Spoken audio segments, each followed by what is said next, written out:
Ya la tenemos ya. En pantalla, Nua, ya estamos esperándonos Sí. esta siguiente entrevista. Nada, pedirte disculpas, sin embargo, digamos un poco la agenda ha sido como importante resaltar este tema de Conalle. Nada, Nua, te damos la bienvenida acá, Voces y Propuestas. Muchísimas gracias. Por haberme invitado, Jorge. La Bomber Radio siempre es un privilegio y un gusto poder estar en este espacio compartiendo con ustedes. Gracias por el espacio. Nua, queríamos preguntarte, justamente el día de ayer se conmemoraba otra día más del orgullo LGBTIQ+. En este marco también se hicieron como varios anuncios por parte del gobierno nacional. ¿Cuál es tu lectura justamente de cómo se va avanzando en esta política pública hacia la población LGBTI? ¿Qué avances un poco se manifiestan, pero qué además, concretamente, tú esperarías que, digamos, esta política pública pueda avanzar en qué temas específicos? Bueno, primero quisiera señalar que desde mi visión como alguien que tiene experiencia en el servicio público y en el sentido de que se manejan políticas públicas, entiendo que la creación de una subsecretaría de diversidades es bueno en el sentido de que desde hace ya mucho tiempo desde hacía mucho tiempo se estaba como solicitando y pidiendo una manera de operativizar la política pública desde el gobierno central, ¿no? Y eso es una petición que se tiene más o menos desde el gobierno de Correa, que existía una mesa interinstitucional LGBT desde el gobierno central, donde se realizó algunos temas, pero que nunca se logró institucionalizar ese espacio y más aún generar lo que tanto se ha pedido como es una política pública integral LGBT, que en el gobierno anterior hubo bastante expectativa, incluso en un día, en un 28 de junio, también hubo una presentación como el supuesto borrador de la política pública LGBT, situación que no llegaría a ningún lado, ¿no? Entonces, hay que entender primero que eso, o sea, sí hay una necesidad de tener una instancia institucional que genere esa política, que se haga cargo de la política pública, porque igual por mucho tiempo ese tema estuvo flotando por todas las competencias del Estado y nadie se quería hacer cargo o lo cogían de manera lateral, ¿no? Entonces, eso, pero tampoco podemos malinterpretar que la creación de la subsecretaría ya es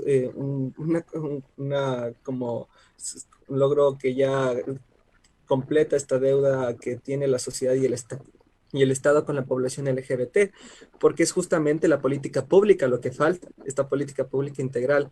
Entonces entendería que la Subsecretaría de Diversidades estará encargada de realizar esa política pública integral o coordinarla, proponerla, etcétera, ¿no? Entonces eso es lo que hay que ver. O sea, no hay que celebrar antes de tiempo y también hay que entender que, si bien podría estar bien, o sea, esto se debería entender solo como un paso, ¿no? Falta esa implementación de la política pública, falta tener un documento real que nos diga, el Estado va a abordar de manera sistemática el problema que tiene la población LGBT de tal forma, así como en su momento creó una ley orgánica de erradicación de violencia contra la mujer, que bueno, también ahí hay otros aspectos que hay que discutir como el presupuesto, en qué manera se operativiza este tipo de normativas y leyes, pero principalmente hay que pensar en que ese es el objetivo, lo que falta.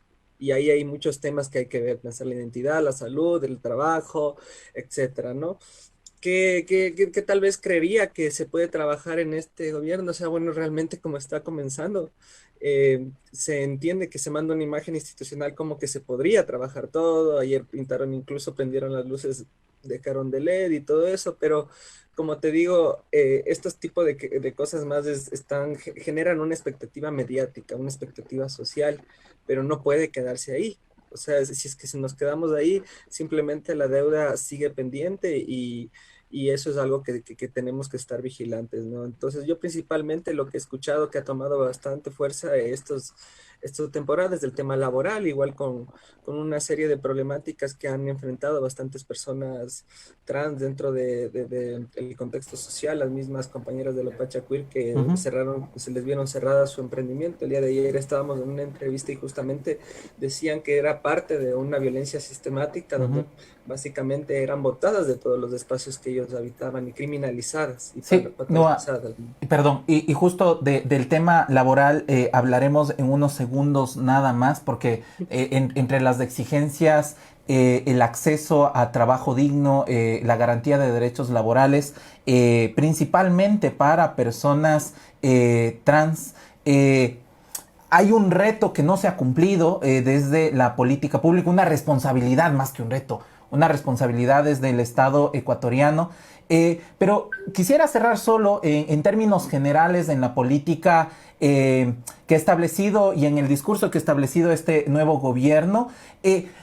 ¿Cómo entender la creación de una subsecretaría y la implementación o el empuje hacia políticas de derechos humanos, con la contradicción también de una línea de un gobierno que es respaldado y le responde, tiene intereses con grupos antiderechos? O sea, yo desde tu visión, Noa, quiero entender si es que esto puede ser solo superficial, como se lo podría avisorar, porque ahí hay una contraposición de ideas muy fuerte, o finalmente sí se puede encaminar la política de protección y de garantía de derechos.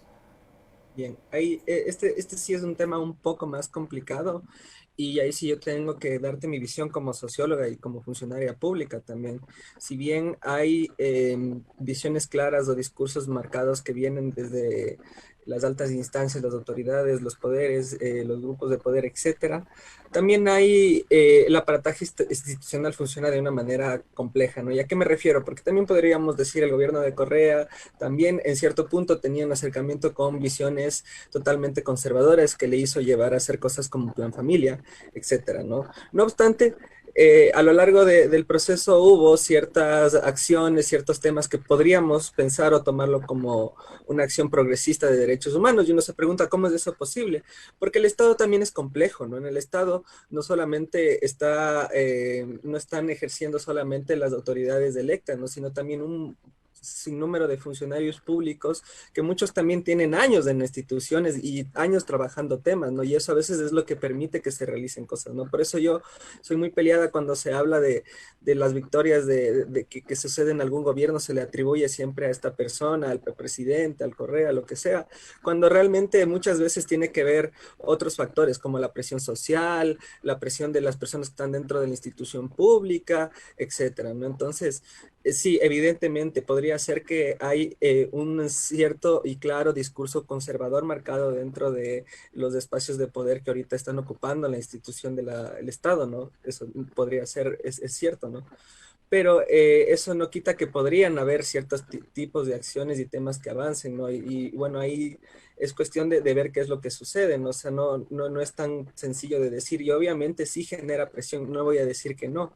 El que haya un discurso marcado desde arriba, sí marca ciertas, tal vez barreras o ciertos impedimentos en ciertos temas, pero no obstante, en algunos casos se ha logrado pasar estos temas y podemos también pensar en el periodo del gobierno anterior, por ejemplo, cuando hubo las acciones de la Corte Constitucional versus las visiones del gobierno, etcétera. Entonces, es así de complejo, no se puede hacer como unos análisis tan simplistas de cómo funciona la política pública, pero es por este mismo motivo que tú dices, Jorge, es que hay que estar atentos y hay que saber ser muy vigilante en los temas tan delicados como incluso como el tema de aborto por violación, porque hay tanta posibilidad de que exista presiones de ciertos sectores que pueden influir en ciertos procesos, ¿no? Entonces, ahí está como una cierta pugna social que siempre tenemos, al menos las personas que estamos en los movimientos sociales sabemos que más allá de cualquier gobierno, siempre vamos a tener que generar trabajo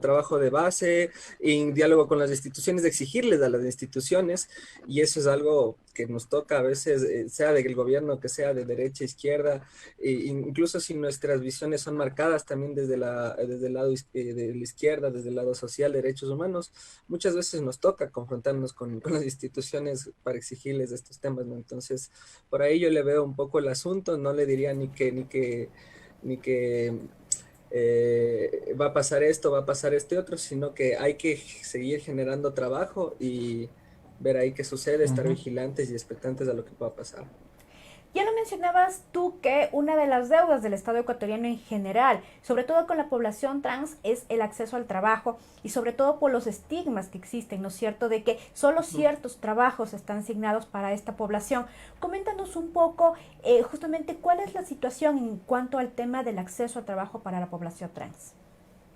Bueno, el tema del trabajo es básicamente una deuda que tiene el Estado ecuatoriano con la población trans, pero yo siempre me esfuerzo por intentar explicar por qué es una deuda, o sea, porque a veces no se entiende, dice, bueno, todo el mundo tiene problemas para conseguir trabajo y eso es verdad, la situación es compleja económicamente en el ámbito laboral también, el tema de la pandemia, la migración, bueno, hay un montón de situaciones que hacen que el mercado laboral sea un poco complejo para todo el mundo, y eso es cierto, ¿no? Pero el tema de la población trans también hay que entenderlo desde la vulneración progresiva de los derechos, ¿no? O sea, es como cuando yo les hablaba del tema de las compañeras de la Pacha Queer, ¿no? O sea, hay que ir entendiendo todo el proceso que hizo que las compañeras se ven en la necesidad de hacer este emprendimiento, ¿no? Porque ellas comienzan y dicen, y yo también, que les conozco algún rato, comentaban, bueno, yo fui a la universidad, estábamos intentando estudiar, pero por la discriminación nos salimos, ¿no? Entonces luego ya tuvieron su centro cultural para poder también gestionar su dinero. El tema de la pandemia les impidió seguir gestionándolo. Igual ya habían tenido muchos problemas de poder gestionar el centro porque la discriminación, el empuje, la discriminación sistemática de los vecinos, de los lugares donde siempre intentaban habitar, era evidente y constante que ya simplemente fue insostenible, ¿no? Entonces, ¿eso qué les obligó? Como no tenían trabajo, nadie les contrataba, su lugar cultural simplemente no podía dar en esta temporada de pandemia, consiguen realizar este emprendimiento, ¿no? Y luego, después de muchos acosos de la policía, de los vecinos, del municipio, le cierran el local, ¿no? Que incluso las compañeras dicen que fue un acto completamente injusto, ¿no? Que sí tenían que se intentaron justificar en el alejamiento, en que dice que no había comida, etcétera, pero había una serie de cosas que nos ponen en duda, ¿no? Entonces, hay que entender por qué las compañeras llegan a este punto, ¿no? Al igual que hay que entender por qué muchas mujeres trans están en la calle, ¿no? No es porque simplemente no consiguió trabajo y está ahí, es porque también de pronto tuvo que salir de casa a una edad temprana, no logró terminar el colegio, no logró terminar la universidad por la discriminación, porque ya no tuvo apoyo familiar, etcétera, no tiene reconocimiento de sus papeles en temas de identidad, etcétera. Entonces luego llega a buscar trabajo y no lo consigue. Y luego agota todas sus opciones y al último, ¿qué es lo que le queda? El trabajo sexual, o incluso a veces la mayor parte de población está dentro del trabajo informal o el trabajo o los que son los emprendimientos. ¿Por qué? Porque como nadie te contrata, no te queda otra que hacer tú mismo tu propio trabajo, ¿no? Entonces, ahí uno entiende por qué es una deuda con la población, o sea, no es solamente que no consigue trabajo, es que históricamente sus derechos, el acceso al derecho de su educación, a salud, a la vida libre de violencia, está siendo privada desde hace mucho tiempo, ¿no? Y es por eso que el Estado tiene que hacer algo, ¿no? Y por eso ahí tiene sentido políticas como la cuota laboral trans, que ahora muchas se ha hablado, muchas personas lo están pidiendo y no es un favor para la población trans, es una forma de eh, cumplir con esta deuda histórica que nos ha alejado de los espacios laborales, ¿no? Entonces, es por eso que se habla mucho de esta propuesta. Obviamente que no es lo único que se puede hacer. Sí tenemos en el Ecuador un marco normativo de protección de derechos bastante favorable, lo que sí a veces falta tal vez más control, ponerlo más en práctica, mecanismos más de control más fuertes, y eso sí es algo que también podría tal vez mejorarse, pero ahí hay un tema en el que el Estado tiene que hacerse cargo, ¿no? Entonces, eso, hay que pensar la deuda a la población trans no solamente como un favor, sino también como algo que está buscando restituir un derecho que ha sido negado hace mucho tiempo. Y justo partir de este último término, que las leyes establecen el acceso a derechos para equipararlos, ¿no es cierto? En tanto a... Porque, claro, existirá, y existimos muchas personas que a veces decimos, no, es que se les está haciendo un favor, es que todos y todas tenemos problemas, pero acá hay un tema histórico, Nua, sobre el acceso y la garantía de derechos a la población LGBTIQ+. En este caso, ya hay una legislación aprobada en el Cono Sur. Me refiero a Argentina, que hace pocos días se lo conocía. Sobre esta legislación, el Senado aprobó que se establecería, que se garantizaría al menos el 1% de la planta laboral para personas travestis, transexuales y transgénero. ¿Cómo un Estado sí puede viabilizar a través de la política pública y la legislación este tipo de garantía de derechos? ¿Qué opinas justo sobre esta legislación en Argentina, la garantía del cupo laboral trans?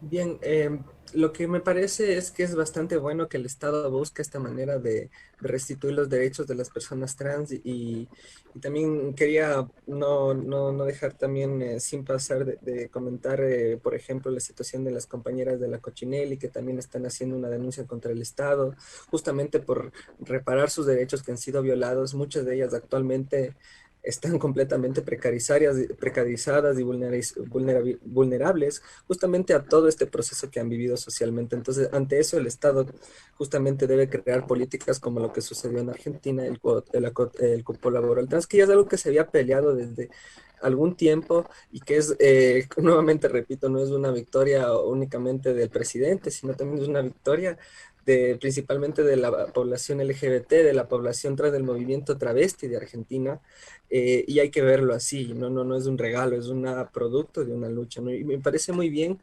obviamente que sí también tuvo bastantes barreras en su proceso y eso también responde a que es complejo crear una ley de este tipo. Yo también, cuando hablamos con los compañeros de los colectivos y grupos LGBT, siempre de esta propuesta decimos, bueno, es complicado también porque algo así requiere una propuesta quizás en el Estado, en la instancia legislativa, quizás requiere un cambio de las normativas como el Código del Trabajo, una normativa integral, un proyecto orgánico de ley. Entonces, y esto también te conlleva ciertas cosas que de ley te piden esas instancias. Bueno, ¿qué estudios hay? ¿Cuántas personas tenemos? ¿Qué porcentaje tenemos para dar? Por eso también se delimita el 1% en Argentina, ¿no? Porque se entiende como que se va a poder cubrir esta cuota, ¿no? Entonces, yo le veo interesante, quisiera de verdad pensar que también acá se pueda proponer lo mismo y tal vez sea bueno que también como población trans, o sea, nos animemos a hacerlo y tal vez el gobierno también intentar ver la viabilidad del asunto o comenzarlo, porque como vemos, esto es un proceso que puede tardar años en aprobarse. Entonces, eso, me parece genial.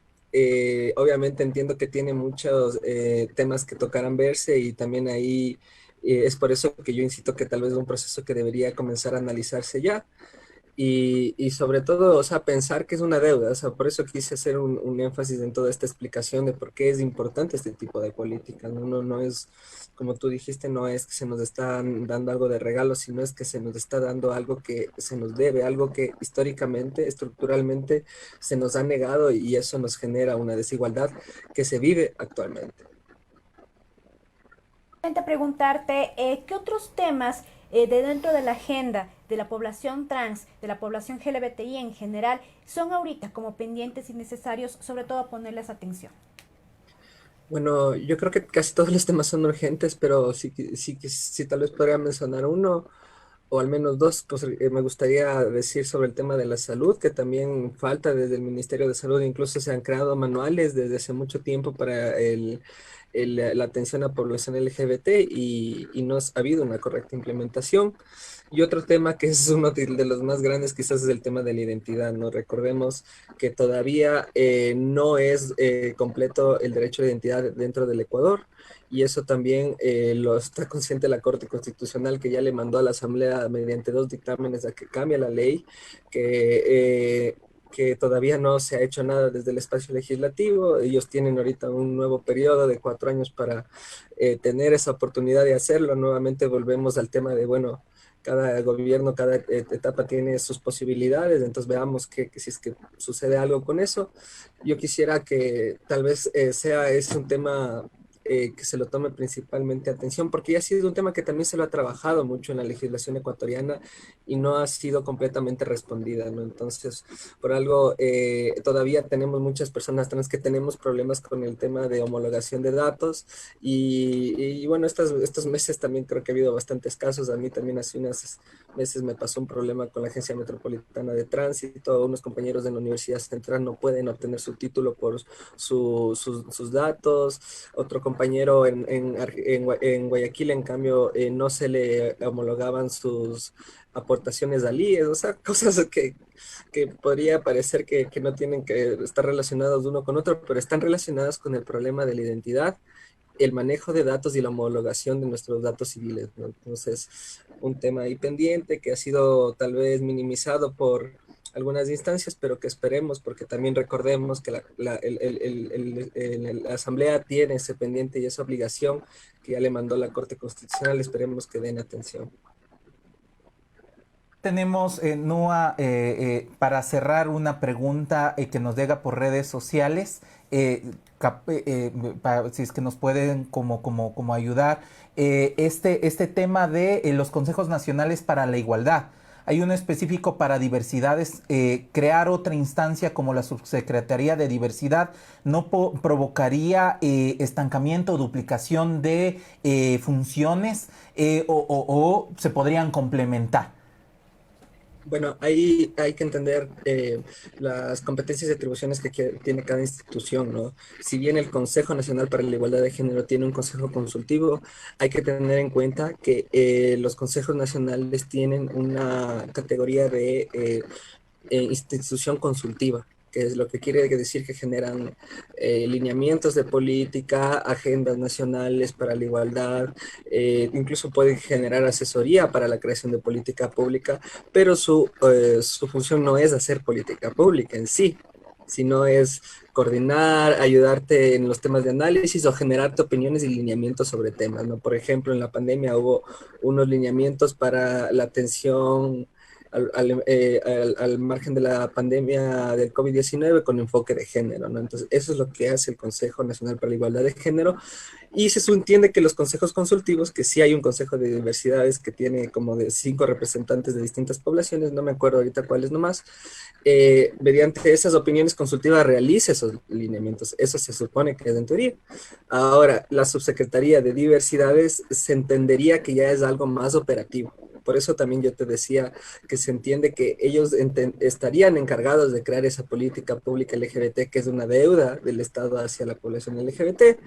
Esa es la diferencia, ¿no? Ellos tendrían ya más una función más operativa de poder coordinar y proponer política pública, pero obviamente esto te lo comento en teoría, desde lo que se entiende como competencias de estados dentro de lo que es el sistema institucional, ¿no? Ahí veamos qué es lo que sucede, pero no serían lo mismo. Yo entendería que tal vez en teoría tendrían que trabajar coordinadamente o algo similar, pero no nos confundamos, no es lo mismo, y ahí está también el reto. Ok.